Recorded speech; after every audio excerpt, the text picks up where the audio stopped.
اللہ نے گھوڑوں کی قسمیں کھائی، اور صرف گھوڑوں کی نہیں، جب وہ میدان جنگ میں ہوتے ہیں اور ہانپ کر بھاگتے ہیں اور تیز بھاگتے ہیں، آپ کو پتا ہے بعض دفعہ گھوڑے بھاگتے ہوئے ایکسپائر بھی ہوتے ہیں،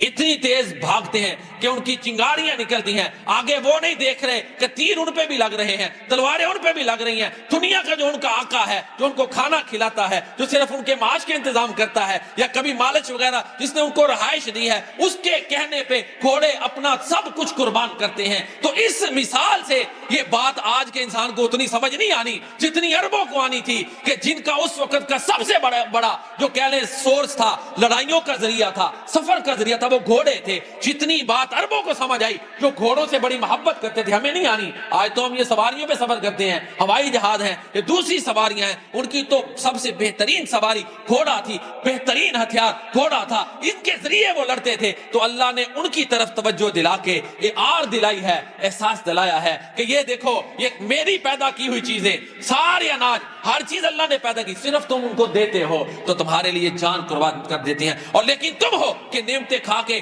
جان قربان کرنا تو دور کی بات، اللہ کا شکر بھی ادا نہیں کرتے۔